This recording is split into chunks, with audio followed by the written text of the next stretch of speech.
perusahaan yakni PT GAC Nikel memenuhi kaidah lingkungan. Pernyataan itu disampaikan usai Kementerian Lingkungan Hidup meninjau lokasi tambang nikel pada 26 hingga 31 Mei lalu. Kementerian LH mengklaim PT GAC Nikel sudah penuhi urusan teknis, termasuk izin usaha pertambangan untuk luas area tambang mencapai 6.000 hektar. Nah, PT GN ini secara status berada di kawasan hutan lindung. Ya, memang kelihatannya pelaksanaan kegiatan tambang nikel di PT GAC ini oleh PT GN ini relatif memenuhi kaidah-kaidah tata lingkungan. Artinya bahwa tingkat pencemaran yang nampak oleh mata itu hampir tidak terlalu serius. Artinya kalaupun ada gejala ketidaktaatannya lebih ke minor-minor saja.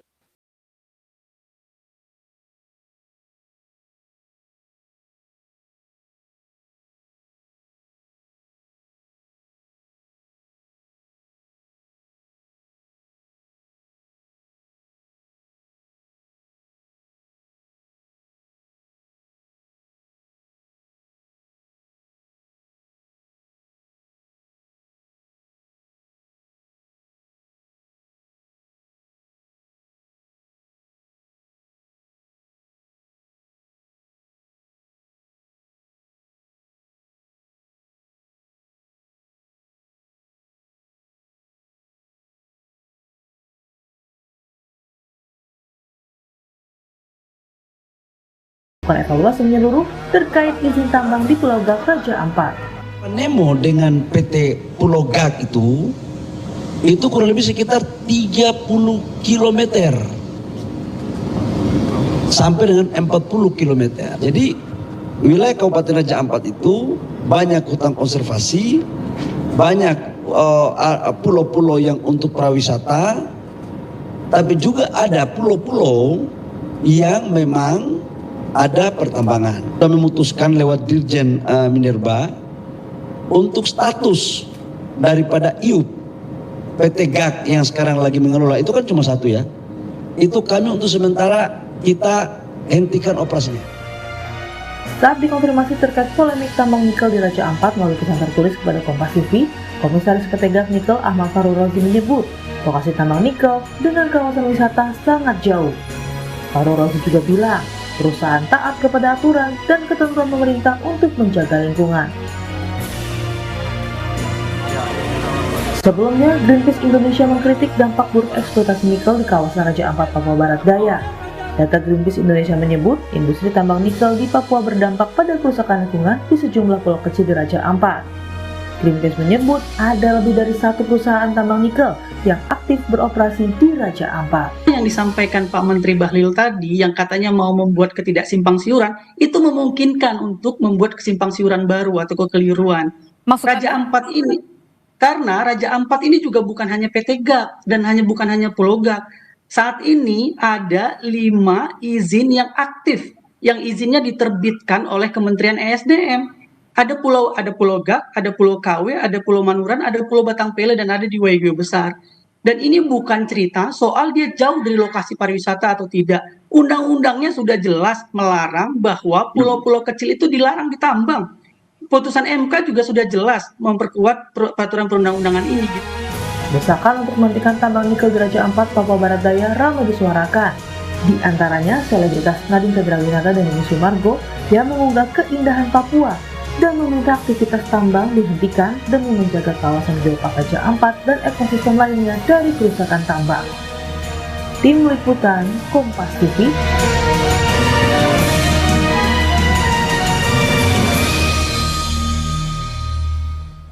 Saudara, polemik aktivitas tambang nikel di Pulau GAC Raja Ampat, Papua Barat Daya terus bergulir. Aktivis lingkungan Greenpeace bilang banyak kerusakan yang terjadi tak hanya di Pulau GAC, melainkan pulau lain juga terdampak. Namun pemerintah bilang aktivitas tambang nikel ini jauh dari lokasi wisata dan sudah sesuai aturan. Benarkah aktivitas tambang nikel ini tidak mengganggu keindahan Pulau GAC Raja Ampat? Apa solusinya jika memang izin tambang sudah terbit? Kita bahas bersama sejumlah narasumber. Hadir di studio juru kampanye hutan Greenpeace Indonesia Iqbal Namanik. Selamat pagi Mas Iqbal. Selamat pagi Mas Mario. Terima kasih Mas sudah jauh-jauh datang ke studio. Sama-sama, terima kasih. Dan melalui sambungan daring anggota Komisi 12 fraksi PAN Totok Daryanto. Selamat pagi Mas Toto. Selamat pagi Bang Mario. Terima kasih Pak Toto sudah bergabung juga di Dialog Sapa Indonesia Pagi pada hari ini. Dan juga untuk diketahui kami juga sudah menghubungi perwakilan Kementerian Lingkungan Hidup dan lembaga terkait. Namun hingga saat ini belum bisa bergabung karena masih mengkaji dengan beberapa ahli menyoal kegiatan penambangan ini. Saya sabar Mas Iqbal, sebenarnya kita sudah ngobrol dari tadi tapi saya ke Mas Toto dulu. Siap. Pak Toto, bagaimana dari DPR sendiri melihat tambang yang dilakukan? Teman-teman Greenpeace kemarin memberikan sejumlah aksi protes terkait dengan tambang ini. Ini hasilnya seperti apa? Apakah memang sudah mendengar sejak lama Komisi 12 atau bagaimana? Ya, mengenai protes dari Greenpeace itu sebetulnya kita sudah mendengar sudah lama, kita mengikuti, dan respon dari pemerintah saya kira juga cukup cepat, di mana Kementerian SDM dan Lingkungan Hidup juga sudah turun di lapangan. Dan sementara memberikan laporan-laporan hasil sementara dari peninjauan itu, dan nampaknya saya lihat sekarang itu belum memuaskan bagi aspirasi publik ya. Jadi saran saya memang sebaiknya ada transparansi yang lebih terbuka ya, dan mungkin melibatkan pihak-pihak yang stakeholder yang memberi masukan untuk melihat secara bersama-sama dan mendiskusikan secara terbuka. Nah, Komisi 12 sebagai mitra dari Lingkungan Hidup dan juga SDM akan sangat terbuka ya. Kalau perlu kita memfasilitasi adanya dialog terbuka itu supaya persoalannya menjadi clear. Karena sebetulnya persoalan tambang ini kan bukan persoalan baru di eranya Pak Bahlil sekarang ini ya. Ini adalah sejak zaman Presiden Soeharto ini malahan ini. Jadi sudah lama sekali ini. Dan sekarang ini muncul suara-suara publik tentang kekhawatiran terjadinya kerusakan lingkungan. Dan mesti itu direspon dengan baik. Oke, saya kira Komisi 12 sendiri sudah pernah ke sana Pak setelah ada protes seperti ini? Ini sekarang masih reses ya. Jadi saya kira nanti setelah kita masuk dalam masa persidangan akan segera minta diagendakan oleh pimpinan supaya ada peninjauan ke lapangan langsung gitu. Oke. Gitu Pak Mario. Oke, Pak Toto, kalau dari Komisi 12 sendiri melihat ini, kita to the point saja. Apakah memang dirasa ini merusak lingkungan di sekitar situ atau belum sebenarnya? Sebenarnya ada question mark besar ya yang perlu kita garis bawahi. Kita mau mengembangkan Raja Ampat ini sebagai apa? Ya. Kalau Raja Ampat mau dikembangkan sebagai daerah pusat wisata, saya kira memang eksploitasi harus dikurangi ya. Jadi pertambangan yang mungkin sudah beroperasi itu mesti diawasi dengan baik dan dibatasi kegiatannya supaya tidak menimbulkan kerusakan lingkungan karena sudah sedemikian lama dilakukan ya. Dan tujuan akhirnya apa? Tujuan akhirnya untuk pertumbuhan ekonomi sebetulnya dan juga untuk kesejahteraan masyarakat. Jadi wisata itu tidak kalah potensialnya dibanding dengan pertambangan. Jadi saya kira ini pilihan kebijakan yang mesti dipikirkan oleh pemerintah. Oke. Gitu. Oke Pak Toto, saya ke Mas Iqbal. Mas Iqbal, Kompas headline Raja Ampat terindikasi tercemar. Ini pun yang juga dilakukan aksi oleh teman-teman dari Greenpeace. Apa sebenarnya yang mau disampaikan? Memang sangat-sangat tercemar kah? Pada akhirnya Raja Ampat ini akhirnya harus Greenpeace turun tahun ini untuk melihat bahwa tidak boleh sebenarnya atau gimana? Kompas sendiri kan sebenarnya sudah angkat sejak tahun 2021 ya Mas ya? Ya. Kompas sendiri sudah angkat lama, itu, sudah lama dan tidak ada gubris kan dari pemerintah gitu ya tindak lanjutnya. Sampai saat ini tidak ada gubris menurut Anda? Setelah aksi Greenpeace kan kemudian Pak Bahlil ke sana gitu. Nah, tapi pertanyaan mendasarnya dari kita semua adalah apakah kita mau nunggu Raja Ampat hancur dulu baru kita bertindak? Gitu ya. Apakah kita mau lihat dulu Raja Ampat ini hancur sehingga tidak lagi ada tempat wisata baru kita bilang wah Raja Ampat sudah hancur baru kita boleh menutup atau kemudian baru kita bilang bahwa perusahaan ini melanggar aturan. Secara aturan sebenarnya dengan terbitnya IUP aja ini sudah melanggar aturan. Pak Toto kan anggota DPR ya. Ini konstitusi yang sedang dilanggar. Undang-Undang nomor 1 tahun 2014. Lebih detail setelah undang-undang kan kita punya peraturan menteri namanya. Kan Pak Toto ya. Di peraturan menteri tahun 53 itu secara jelas ada untuk pulau-pulau kecil ini ada yang boleh, ada yang tidak boleh, dan ada yang boleh dengan syarat. Di pulau-pulau kecil dia 100 km persegi atau 10 hektar, 10.000 hektar, itu secara jelas bahwa pertambangan mineral dan batu bara tidak boleh ditambang. Dengan alasan apapun, karena tidak ada kata dibolehkan dengan syarat di situ, tapi tidak boleh. Ini kan tegas.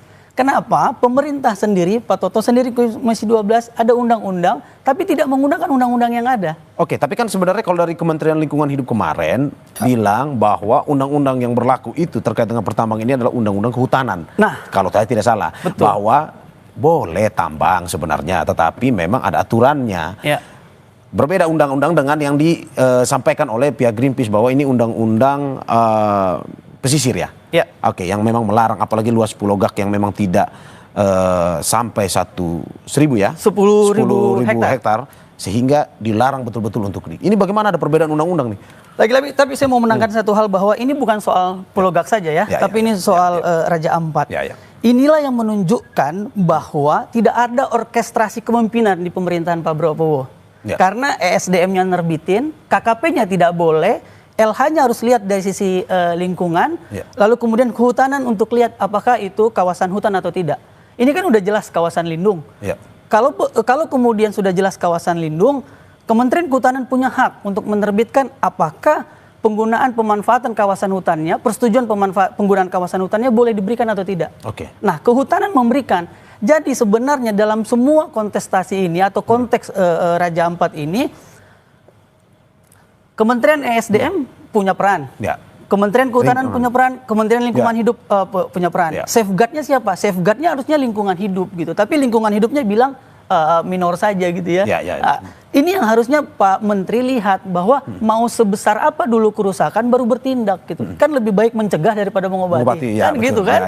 Jadi kalau kita nunggu rusak dulu mau bagaimana? Dan ini kan persoalan kerusakan lingkungan yang harus dievaluasi, jangan disimplifikasi sebenarnya. Pak Bahlil mencoba menyederhanakan persoalan ini dengan hanya melihat GAK.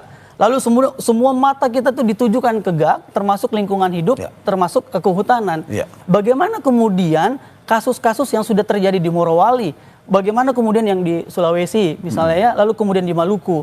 Nah, ini kan juga kita harus fair ya untuk melihat bahwa industrialisasi nikel ini berdampak lingkungan yang sangat besar. Bahkan laporan terbaru di Teluk Weda, masyarakat sudah tercemar di dalam tubuhnya, di dalam urinnya, itu memiliki kandungan logam berat. Kalau kita berbicara soal kerusakan, apa saja kerusakan? Karena memang yang kemarin dibilang bahwa ini kerusakan ekologis. Apa sebenarnya kerusakan yang dilakukan oleh tambang ini? Ini Pak Hanif Faisal paham betul, karena Pak Hanif Faisal dulu di kehutanan, planologi. Kita tahu bahwa kuota deforestasi Indonesia itu sudah tidak boleh lagi, Mas. Kuota ya dari apa yang ditentukan oleh kehutanan. Pembabakan hutan ini pembabakan hutan. Tapi apa yang terjadi? Dari tahun 2016 sampai 2023, semenjak isu nikel, pembukaan lahan nikel itu naik 600%. 600%. Pembukaan lahan di wilayah konsesi nikel. Deforestasi di Pulau Gak sendiri itu 300 hektar. 300 hektar itu besar, Mas. Untuk pulau-pulau kecil. Sehingga waktu Pak Bahlil ke sana sama Pak Hanif mungkin tidak hujan ya. Sehingga limpasannya tidak ada. Tapi begitu hujan, lumpur di mana-mana. Nah, menyusahkan masyarakat di situ ya. Apa, Mas? Menyusahkan masyarakat di situ. Menyusahkan masyarakat, tapi masyarakat kan memang kita harus akui bahwa GAK memberikan giat ekonomi di Pulau Gak. Karena itu pulau kecil sekali. Jadi aktivitas ekonomi itu memang digerakkan sama perusahaan ini. Tapi kita kan tidak mau ini hanya bertahan 10 tahun atau 20 tahun. GAK dan Raja Ampat ini harus bertahan panjang gitu ya. Nikel ini ada ujungnya, Mas. ESDM sendiri bilang bahwa nikel ini itu akan berakhir di 2050.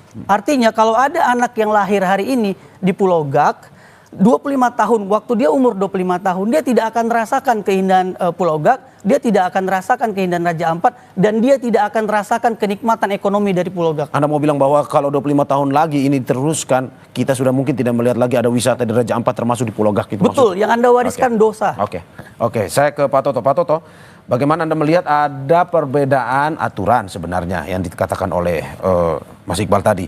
Greenpeace melihat bahwa Pulau Gak sebagai pulau kecil tidak boleh sebenarnya diambil dari aturan undang-undang pesisir. Tapi sedangkan KLH kemarin melalui konferensi pers yang dilakukan bahwa ini sebenarnya boleh kalau diambil dari undang-undang kehutanan. Aturannya berbeda. Menurut Anda seperti apa? Ya, ya sebenarnya khusus untuk ini ya, untuk Raja Ampat ya. Jadi saya ingin melihat spesifik ini di Raja Ampat ya. Tadi sudah saya sampaikan dan teman dari Greenpeace ini juga membenarkan kan bahwa sebetulnya kita mau mengembangkan Raja Ampat itu sebagai apa gitu. Ya. Jadi sebagai sebuah kawasan ekonomi itu dikembangkan itu sebagai apa? Kalau sebagai wisata tentu beda kebijakannya dengan sekarang ini. Jadi menurut saya perlu ada garis kebijakan yang jelas mengenai pengelolaan ekonomi untuk pengembangan Raja Ampat itu.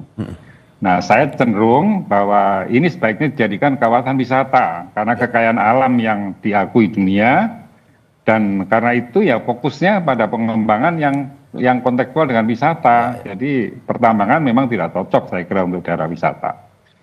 Nah, itu pandangan saya secara pribadi ya, itu. Kemudian mengenai peraturan-peraturan yang tadi bertentangan, ya memang itu bisa saja terjadi karena kalau ditinjau dari pulau-pulau kecil itu memang mestinya tidak bisa ada izin pertambangan di situ, ada undang-undang yang sudah mengaturnya. Tapi pemerintah kan juga punya diskresi ya, dia punya pilihan-pilihan yang mana itu masih dimungkinkan gitu. Maka ada pengecualian. Oke, Pak Toto, sebenarnya dari Komisi 12 perdebatan Raja Ampat bukan di situ sebetulnya. Menurut saya itu pimpinan tentang kebijakan. Kita mau mengembangkan sebagai.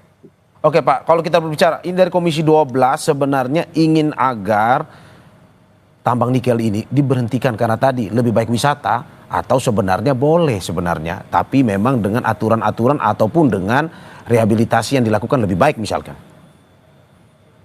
Ya kalau kita ingin mengembangkan Raja Ampat sebagai wisata ya sebaiknya dibatasi pertambangan, artinya yang sudah ada itu tidak diperluas lagi.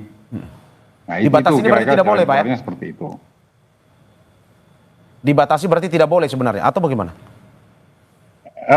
Menurut saya harus dikaji dulu, harus dikaji dengan serius ya.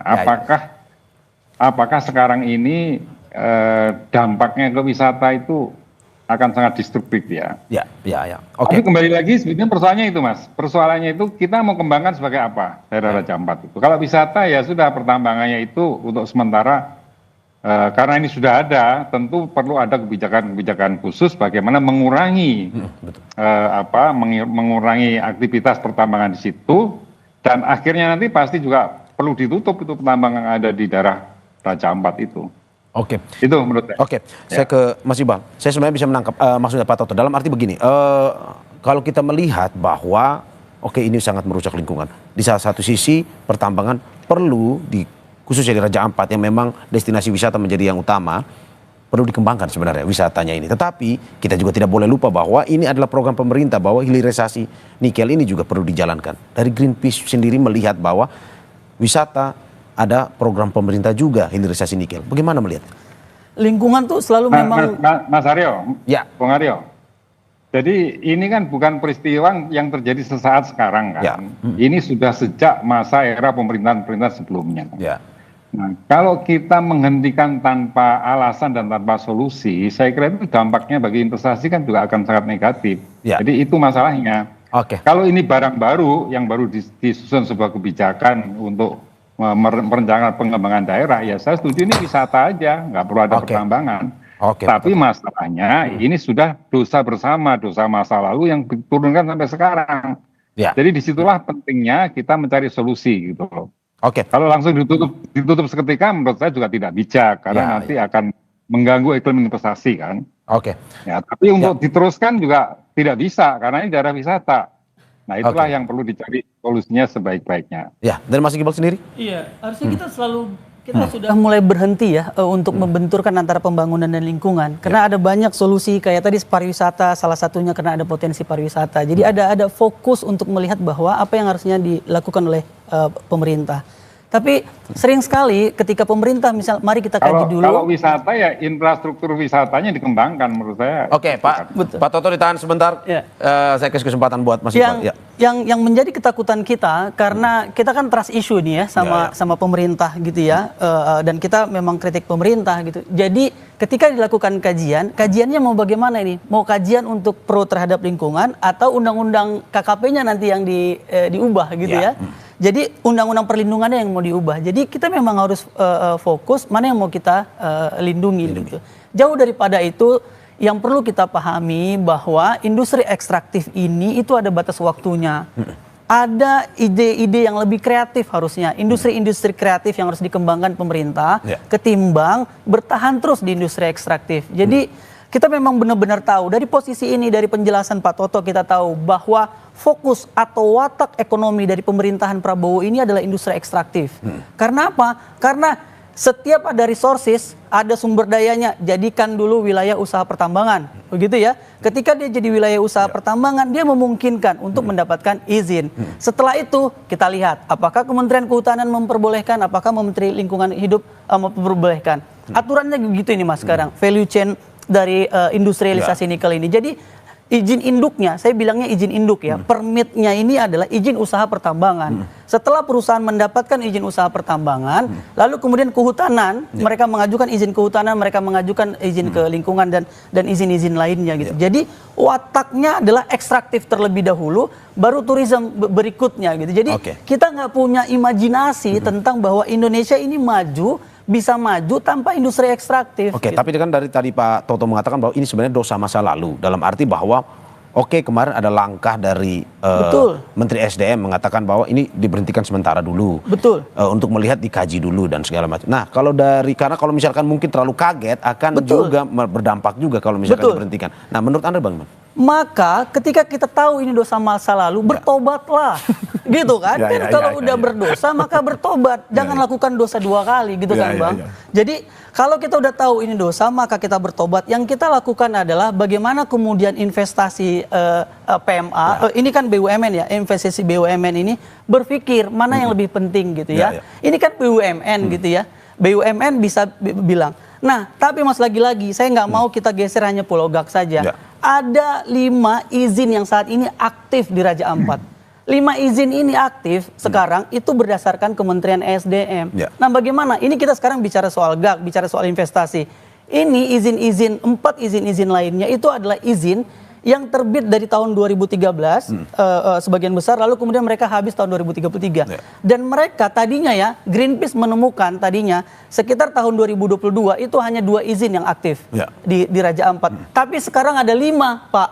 Jadi ada izin-izin baru yang direaktivasi kembali gitu. Jadi jangan bilang karena ini dosa masa lalu di Pulau Gak, sehingga mata kita ke Pulau Gak, kemudian kita teralihkan bahwa ada 4 izin yang mungkin terbit. Satu lagi Bang, ada PT di UIGO besar yang baru saja reaktivasi kembali atau aktif itu tahun ini, sekitar Februari, Maret, April 2025. Gitu ya. Dan kita punya bukti untuk itu. Greenpeace akan keluarkan tanggal 12. Tanggal 12 ini ya. Oke, Pak Toto, bagaimana melihat bahwa dari Greenpeace punya riset melihat pemerintahan saat ini eksplorasi dulu baru urusan lingkungan, berpikirnya seperti itu sekarang, padahal harusnya dibalik. Nah, menurut Anda seperti apa?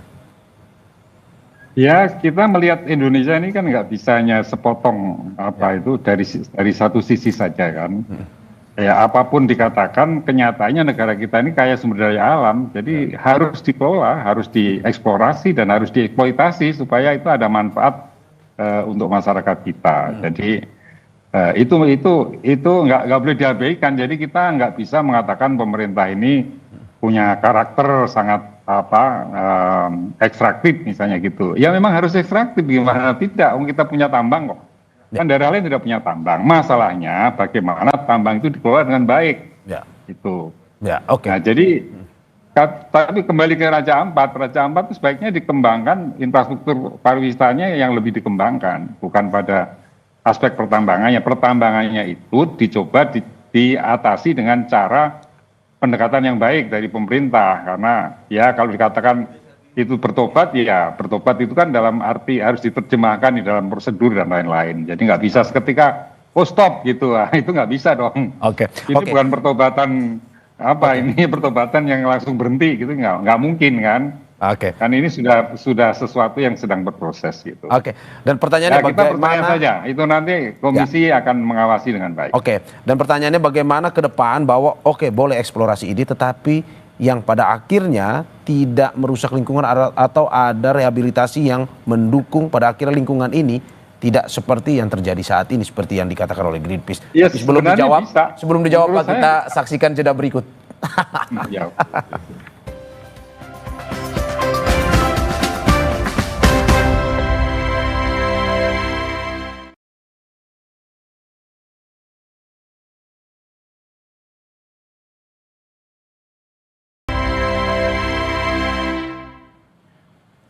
Saudara, selebritas sekaligus aktivis lingkungan Nadine Chandrawinata menjadi salah satu tokoh yang menyuarakan penolakannya terhadap aktivis tambang nikel di Raja Ampat. Dalam unggahan di akun Instagramnya, Nadine menulis, Papua memang luas, namun untuk mendapatkan keindahan seluas ini butuh waktu. Dan apabila kerusakan dimulai, kerusakan itu perlahan-lahan seluas Papua.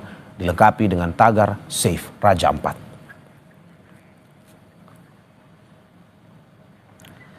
Selain Nadine Chandrawinata, mantan pebasket sekaligus selebritas Denny Sumargo juga mengunggah foto saat ia berada di Raja Ampat. Dalam unggahannya ia menulis, jiwa saya pernah tinggal di sana, makan di sana dan menangis di sana. Raja Ampat, Papua, salah satu tempat saya dibentuk menjadi seperti sekarang. Tanah Papua bukan tanah eksploitasi, tapi tanah kehidupan. Tolong Pak, @Prabowo, dilengkapi dengan tagar Save Raja Ampat. Musisi Kunto Aji juga menyuarakan hal yang sama di akun Instagramnya. Kunto Aji bilang, stop sirkus-sirkus kapitalis, disertai unggahan foto bertuliskan tagar Save Raja Ampat.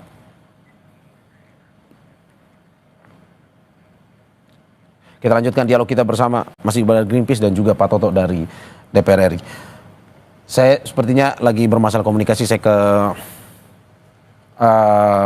Mas Iqbal. Mas Iqbal, bagaimana melihat bahwa sustainability-nya, apakah sebenarnya dari Greenpeace, ini kita to the point saja nih, boleh atau tidak melakukan tambang di Indonesia, terutama juga di Papua? Pertanyaan boleh atau tidak dari sisi Greenpeace adalah harusnya penghormatan terhadap lingkungan hidup dan orang yang tinggal di dalamnya itu adalah hal yang harus diutamakan. Gitu. Apakah lagi-lagi dibenturkan dengan misalnya negara maju? Apakah ada negara maju yang tidak punya tambang? Ada. Jadi apakah kemudian industri ekstraktif satu-satunya untuk membuat negara maju? Tidak gitu. Jadi ini membutuhkan imajinasi kita gitu ya. Imajinasi, kreativitas untuk mengatakan bahwa apa industri yang harusnya dikembangkan. Tapi lagi-lagi ya, apakah kita mau hari ini bulan Mei akhir itu saudara-saudara kita ada 11 orang yang ditangkap di Mambasangaji karena dia mempertahankan tanahnya dari nikel. Apa kita mau begini terus? Konflik di mana-mana. Begitu hujan banjir. Yang perlu kita ingat juga Mas, krisis iklim ini udah di depan mata. Dan tidak bisa kita bantah bahwa kita adalah korban dari sini. Negara-negara Pasifik sudah berjuang karena mereka pulau-pulau kecil. Harusnya kita punya empati sebagai negara yang memiliki pulau-pulau kecil di wilayah timur Indonesia terhadap orang-orang yang di wilayah Pasifik. Ini sebenarnya sebuah dikotomi yang sangat menyedihkan karena korban pertama dari krisis iklim adalah tenggelamnya pulau-pulau kecil. Dan ketika tenggelamnya pulau-pulau kecil ini atau pulau-pulau kecil ini mulai hilang, yang dirugikan adalah masyarakat yang tinggal di dalamnya. Apakah sudah ada buktinya? Sudah ada.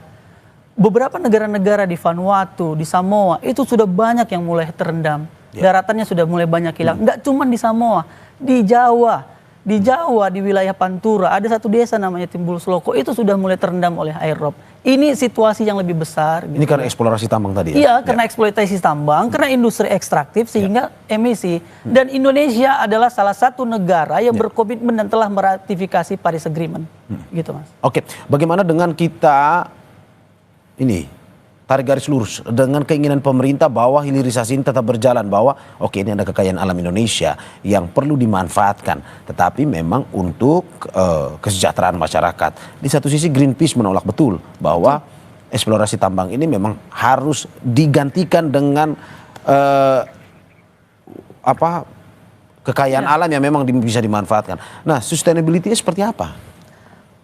Konstitusi kita pasal 33 sudah jelas bilang bahwa kebermanfaatan untuk semua warga negara toh. Jadi kalau seandainya itu tidak bermanfaat, ada orang yang dirugikan, apa kita mau begitu terus?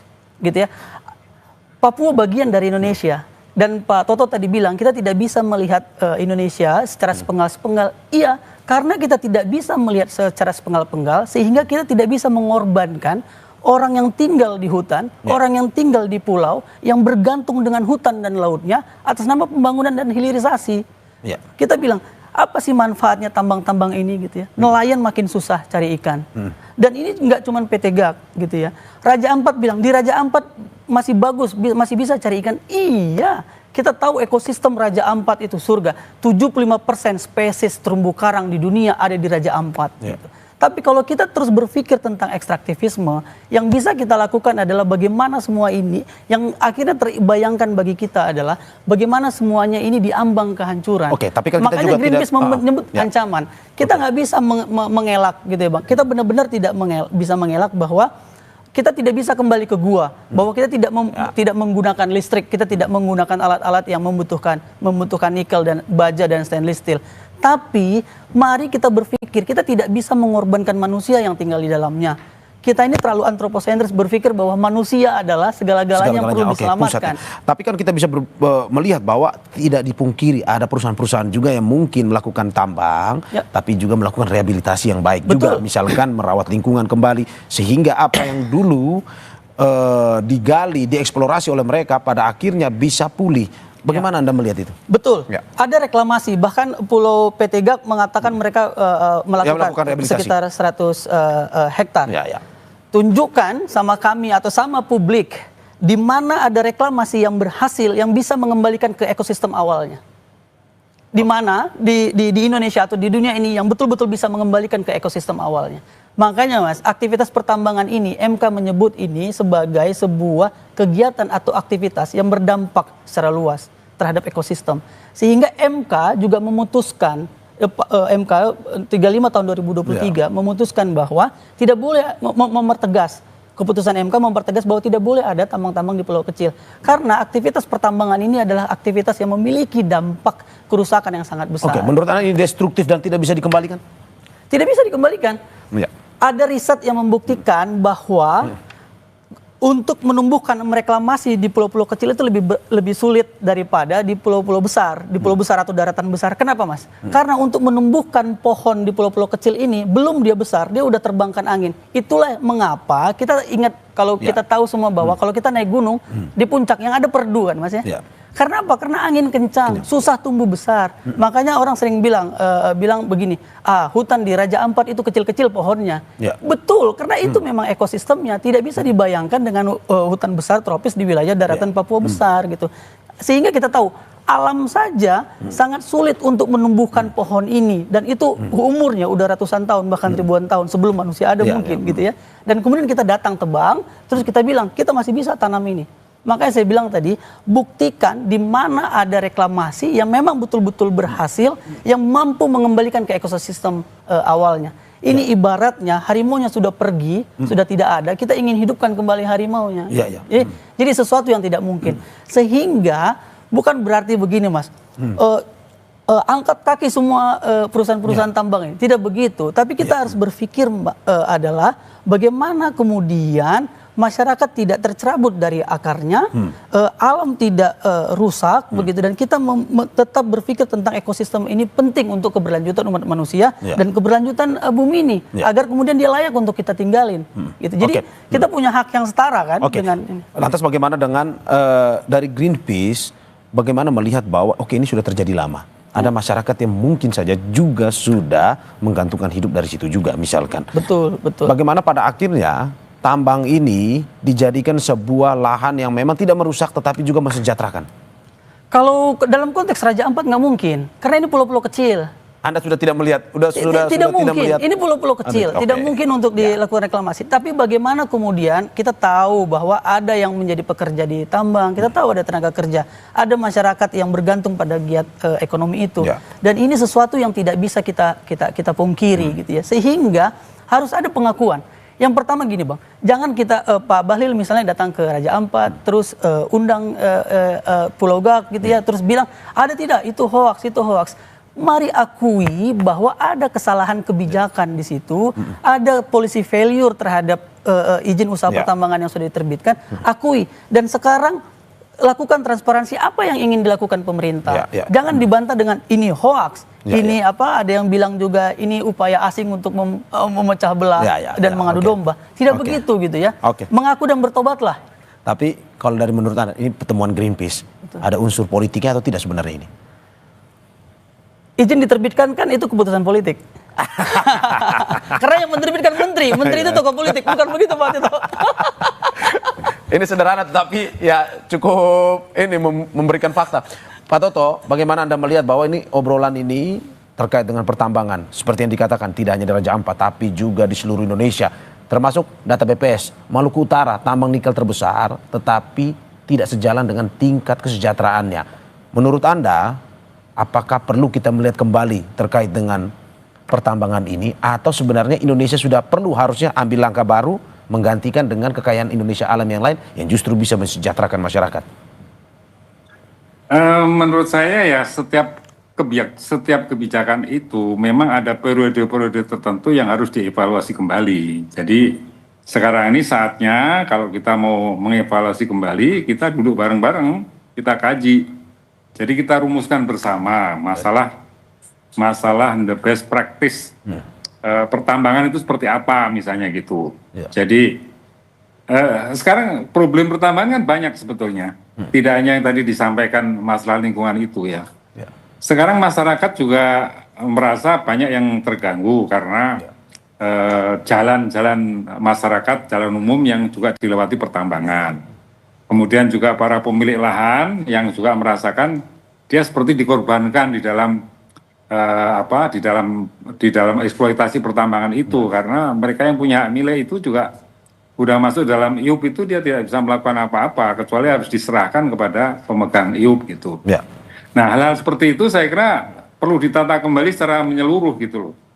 Jadi misalnya ya supaya terjadi hubungan yang adil antara masyarakat di wilayah pertambangan, kemudian pemerintah daerah, ya masyarakat umum yang ikut yang hidup di daerah situ, itu perlu ditata kembali. Jadi saya misalnya melihat ya pertambangan pengelolaan kekayaan alam di masa lalu, di masa kolonial aja, itu mereka tidak dicampur aduk antara jalan umum dengan jalan industri atau jalan pertambangan. Nah kita ini perlu ada regulasi baru bahwa semua wilayah pertambangan itu mesti membuat infrastruktur sendiri. Dan dari situ sebetulnya bisa di-create itu menjadi bagian dari proses distribusi ekonomi yang adil dengan daerah. Misalnya daerah punya kewenangan membangun jalan-jalan pertambangan. Nah dari mana investasinya ya saya kira itu bisa didukung oleh APBD, APBN maupun oleh proses perbankan, oleh pembiayaan investasi biasa gitu loh. Nah di situ nanti ada tol fee-nya sehingga itu semua ikut menikmati dan masyarakat tidak terganggu. Jadi banyak PR yang kita kerjakan, tapi kita sudah punya pengalaman panjang dalam mengelola pertambangan. Contohnya itu seperti PT Vale. PT Vale itu menurut saya sangat bagus bagaimana dia mengelola pertambangan dan pasca tambang penanganannya juga dengan baik ya. Nah, kita mestinya bisa membuat seluruh pertambangan kita dikelola dengan cara-cara serupa itu gitu loh. Nah, jadi ya saya kira perlu memang kita evaluasi kembali, kita kaji bersama, tapi saya tidak setuju kalau dikatakan bahwa kekayaan alam ini mau dibiarkan aja gitu ya. Menurut saya itu kita tidak mensyukuri karunia karunia Tuhan itu namanya. Jadi, Oke, Pak. Oke. Jadi pertobatannya bukan dengan itu diabaikan sama sekali ya, tapi mari kita kelola dengan baik. Oke. Duduk bareng dan kita diskusi bareng-bareng bersama. Kita cari solusi yang terbaik bagaimana pertambangan yang sekarang ini bisa menciptakan pertumbuhan ekonomi dan keadilan bagi masyarakat kita. Oke, Mas Iqbal, terakhir closing statementnya singkat saja terkait dengan Greenpeace tetap dalam posisi sikap menolak tambang. Tapi pada akhirnya bagaimana betul kata Pak Toto dari kekayaan alam negara ini, bagaimana harusnya tambang ini dijadikan sebuah contoh usaha yang memang sebenarnya mensejahterakan masyarakat, perputaran ekonomi terjadi di situ, tetapi ingat tidak boleh ada mengganggu lingkungan itu. Singkat saja. Inilah yang membuktikan bahwa isi kepala kita Indonesia ini kaya atas sumber daya alam, sehingga kita dimanjakan, tidak punya ide-ide dan imajinasi yang kreatif, bahwa ada negara yang maju tanpa industri ekstraktif gitu ya.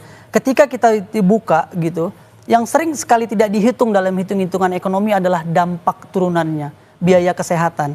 Kita tahu bahwa biaya kesehatan yang dikeluarkan oleh orang Indonesia saat ini itu jauh lebih besar. Itu juga Kompas yang nulis ya Mas. 2-3 kali lipat. Kompas menyatakan di pemberitaan Kompas bahwa biaya kesehatan orang sekarang ini karena krisis iklim ini lebih besar. Itu tidak dihitung, seakan-akan bahwa pembangunan ini adalah industri ekstraktif ini. Kita harus berpikir lebih jernih. Makanya kan ada banyak ahli ya di pemerintahan Prabowo. Pemerintahan Prabowo ini tidak boleh miskin imajinasi gitu ya. Bahwa dimanjakan dengan Indonesia kaya raya dengan industri ekstraktifnya. Oke, Pak Toto, memang Greenpeace tidak bisa digoyah. Tambang memang harus dilarang. Terima kasih Pak Toto Daryanto, anggota Komisi 12 fraksi PAN, dan juga terima kasih juru kampanye hutan Greenpeace Indonesia Iqbal Namanik. Terima kasih Bapak-bapak atas apa yang disampaikan, semoga bisa memberikan masukan dan juga ini terkait dengan persoalan tambang di Indonesia, semoga bisa ketemulah jalan tengahnya. Terima kasih Bapak-bapak sekali lagi. Terima kasih Pak Toto, terima kasih Mas Mario. Terima kasih. Saudara, jangan kemana-mana, Sapa Indonesia Pagi akan segera kembali dengan informasi lainnya. Salah satunya lebih dari 1,6 juta jemaah haji dari berbagai negara memadati komplek Jamara di Mina, Arab Saudi untuk lempar jumroh. Informasinya sesaat lagi.